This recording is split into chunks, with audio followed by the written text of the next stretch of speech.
Assalamu alaikum warahmatullahi ta'ala barakatuh in wa kyawa da abokan nan baki daya. Barkan ku da zai kasancewa da ni Fulani a cikin wannan sabon bidiyo da muka dauko muku na series na kalmomin cyber Hausa, wanda a yau zamu tattauna akan abin da ake kira da firewalls. Okay, so yau uku ga watan hudu shekara ta 2026 akan channel tamu ta Arewa Cyber Academy. So zamu dinga muku wannan series kamar da muka alƙawarin ta duk ran Laraba karfe 8:30 daidai. Okay, so bara mu je ga kalma ta gaba. Menene firewalls? Ba tare da mu bata muku lokaci ba. Okay, firewalls wani tsari ne na tsaro ko dai na'ura ko manhaja wanda yake sanya ido akan duk bayanan da suke shigowa ko fita daga na'urarka ko hanyar sadarwarka, wato network kenan. Aikinta shine ta tantance bayanan inda bayani mai kyau idan bayani mai kyau ne, okay, ta bar shi ya wuce. In kuma ba bayani mai kyau bane, in tana zargin sa kawai, in kuma yana da hatsari kamar kwayar cuta, kwamfuta wato viruses kenan, ko harin haka ko kuma hakin haka, sai ta toshe shi. Okay, so ita wannan firewalls da ake magana kaman katangu ne na wuta wanda ake kirkira akan kwamfutocinmu, wanda ana zana su mafi yawanci da software haka, wanda zai sa su tsaya a cikin kwamfutar ka matsayin sojoji, suna kallo duk information da yake shigowa da wanda yake fita. So sanda duk wani kokarin kawo maka hari, suna dubawa su ga information inda aka turo ya shiga cikin wannan kwamfutar taka. In yana da hatsari sosai za su toshe shi, ba su bari ya shiga ba. So kun ga kenan firewalls suna taka rawar gani sosai wajen ba mu kwamfutocin mu kariya ta hanyar hana wani malicious code ko kuma in ce wani code mai hatsari ya shiga a cikin kwamfutar mu. Okay, so yadda firewalls take aiki a sauƙaƙe, firewalls tana aiki ne ta hanyar amfani da dokoki wato rules kenan wanda ake zana mata. Za a iya zana ma firewalls sharuɗa cewa idan kika ga IP address ya fito daga ɓangaren arewa, kake yadda da shi, suna da hatsari mutanen nan. So sanda duk IP address ya turo incoming transmission cewa ga wani information da ake so a turo a cikin na'urar ku, yana zuwa za a dakatar da shi. Za a ce ai an ce muna duk IP address ɗin da ya zo daga ɓangaren arewa kai ya shiga cikin kwamfutar ka, saboda haka za su yi blocking automatic. So kamar yadda mai gadi yake tsaya kofar gida da jerin sunayen mutanen da ya yarda su shiga, haka firewalls yake da jerin dokoki. So kun ga in kana da gidanka za ka iya tsare mai gadi ka ce mai gadi yau iya wani da wani su za su iya shiga gidan nan. So duk wanda ya zo ka tambaye shi ya sunan shi. Idan kaga sunan shi ya dace da sunan da na baka yanzu, ka bar shi ya shigo cikin gida, na san da shigowar shi. Idan kuma kaga wanda baka san da shi ba, kaga ya faɗi sunan shi, kaga baka ba cikin list ɗin da na baka ba, su kakka bari ya shigo. So wannan shine babban misali na firewalls. So su ana sharɗanta musu sharɗa ne cewa idan ba ku ga kaza ba, kar ku yi kaza. So katangu ne na wuta wanda suke kone duk wani hari da ya zo daga haka ko kuma duk wasu code da suke da hatsari. So akwai abin da ake cewa inbound traffic. Inbound traffic bayanan da suke kokarin shigowa a na'urarka daga waje, wato inbound kenan. Abin da duk za a turo daga waje ya shigo a cikin kwamfutar ka, za su kalli cewa a wannan abin da kake kokarin downloading ko kuma a wannan abin da abokinka ya turo maka yana da hatsari, saboda haka ba za mu bar shi ya shigo ba, za su kora shi ya ta waje. So akwai kuma outbound traffic, bayanan da suke fita daga na'urarka zuwa waje. So bayanan da suke fita daga na'urarka zuwa waje su kuma ana kiransu da outbound traffic. Kaman kai ne ka zana wata malicious software kake son ka tura abokinka, so idan tana da hatsari tun daga kwamfutar ka ba za su bari ta fita ba, za su toshe ta. Okay, so idan wani bayani ya zo wanda bai dace da dokokin da aka saka ba, firewall za ta hana shi shiga ko fita kai tsaye. So idan aka sharɗanta mata sharɗa ta ga cewa kai wannan abin da kake so ka fita yana da matukar hatsari sosai, so ba za ta bar shi ya fita ba. Idan kuma ta ga an turo maka abin da yake da hatsari, da ce kai wannan abin da aka turo gaskiya idan maka bar shi ya shiga zai banna sosai, so ba za ta bar shi ya shiga ba.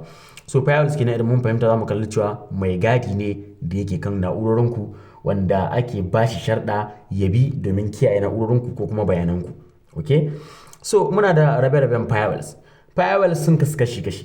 Na ɗaya muna da software firewalls.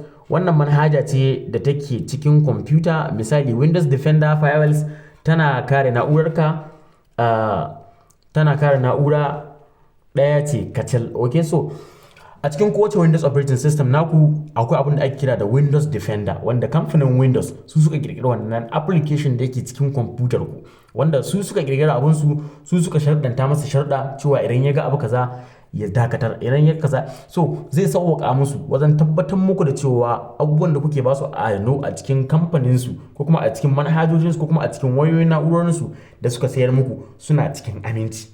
Okay, so kamar wannan wayar da nake recording wannan video da ita, so kamfanin da suka bani wannan waya, idan mun sani idan mu sani ba, suna tsare mu na wayoyin mu.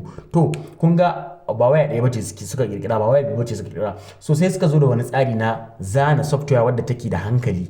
Okay, me hankalinta shine an zana mata idan kika ga kaza ki yi kaza. So ko da kamfanin da suka kirkira wannan wayar ba sa kusa da ni, bara wannan wayar wannan firewall din ba ta bari ai abin da bai kamata ba.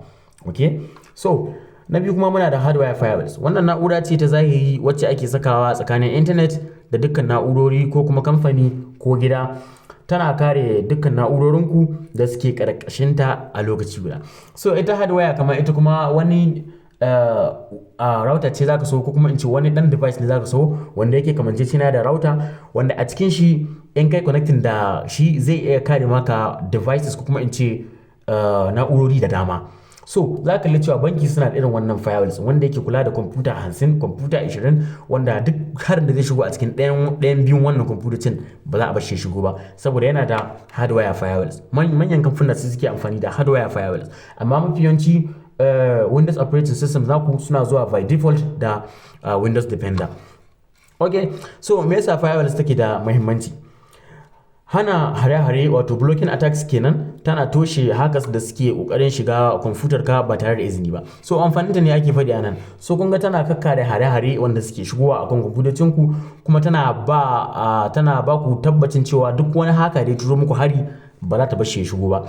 So matsalar take ne ya take iya gane hackers. Akwai abin da ake kira da modules. So duk file ɗin da ya shigo cikin kwamfutar ka, wannan Windows Defender zai yi scanning nashi complete ya ga me ya kamata a ce ya shiga cikin kwamfuta. So idan ya ga wani malicious command, zai gane cewa kai idan muka bari wannan command ya shiga zai iya access na CMD kuma a samu take over na wannan device. Saboda haka ba za mu bar wannan ya shiga ba. Mun riga mun scan mun gano cewa akwai attacking a cikin wannan file da kake so ka sauke.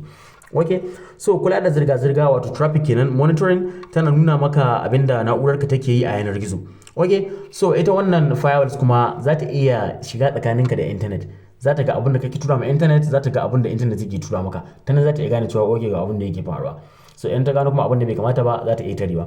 Kariya daga manhajoji masu haɗari, kamar tana hana su wajen tana hana wasu manhajoji tura bayanan sirrika zuwa waje ba tare da saninka ba. So idan kai yanzu misali muna da wasu manhajoji ko kuma in ce wasu application da ake zanawa a tura a cikin kwamfuta domin a yi aiki da su, akwai na kuɗi akwai na kyauta. So ba abin da ake bayarwa a kyauta a duniyar internet, kakka zalunci kanka, ba abin da ake bayarwa kyauta. Duk abin da kaji an ce kyauta ne, so kamfanin da suka kirkira wannan abu akwai inda suke morarka. So za su iya tura bayananka, me ka fi so, me kake so ka siya. Za ka kalli cewa wani lokaci idan ka shiga a cikin other platforms, za ka kalli cewa abin da kake so ka sayi ba sai ka yi sacin ba za a kawo maka shi. So ta suke samun wannan information ta hanyar wannan application da ka sauki kana tunanin kyauta ne. Za a saci bayananka a sayar ma wancan kamfani da makudan kuɗaɗe. Su kuma kamfanin nan unwanin wannan information da aka sayar musu shine su yi maka talla na abin da suke sayarwa wanda ka nuna kana bukata. So su ta aka san kana bukatar wannan abu ta hanyar application da ka sauke akan wayan, kana tunanin kyauta ne, shi yake tattara bayananka ya tura ma kamfanin da suka yi shi. Su kuma kamfanin da suka yi shi su je su sayar ma kamfanin da kake da access da su domin su tallata maka wannan abu. So kun ga cewa kenan anan akwai matukar hatsari kenan, wanda idan ba da wannan firewalls ba, wanda ba wai duka hare-hare firewalls take tarewa ba, su mafi yawanci wani lokaci kuma akwai amfani ko tricks da ake amfani da su a yi bypassing nata ba ta iya gane cewa abin da ake so a yi bai kamata ba. So wannan kenan. So muna da misali, firewalls tana kama da garkuwa ko kuma mai gadi a kofar gida. Aikinsa shine ya tambayi duk wanda zai shiga, wane ne kai, daga ina kake, me ya kawo ka. Idan bai amince ba za ka shiga ba. So wannan shine takaitaccen misalin firewalls. Ina sa ran duk wanda ya kalli wannan bidiyo ya san menene firewalls, ko kuma in ce zai san menene firewalls, ko kuma ya riga ya san menene firewalls tun da ya kalli bidiyon. So zai iya ansa tambayoyi na nan da su zo nan gaba na menene firewalls, ko kuma idan ka ji wani abokin ka yana tambaya akan firewalls, zaka iya bashi ansa akan firewalls ita ce kaza ita ce kaza ita ce kaza. So mun gode da kallon wannan bidiyo. Ku yi like, ku share, ku comment, ku subscription. Ba zai rage ku da komai ba, zai boostin bidiyo ya je ga waɗanda ba su gani ba su amfana, domin mu wayar da kan juna da suke arewa, because ni ina yi ne wannan videos da suke taimaka ma mutane, ba muna yi ne don mu cutar da mutane ba. So idan kai like, kai subscription, kai comment na wannan video ba zai rage ka da komai ba, face ya boosting na wannan video ya ji mutane da basu ga wannan video ba su ga wannan video. Okay, so wannan shi kenan. Idan kuna da tambaya za ku iya tambayar mu a comment section, za mu ansa muku insha Allah ba tare da bata muku lokaci ba. Okay, so mun gode.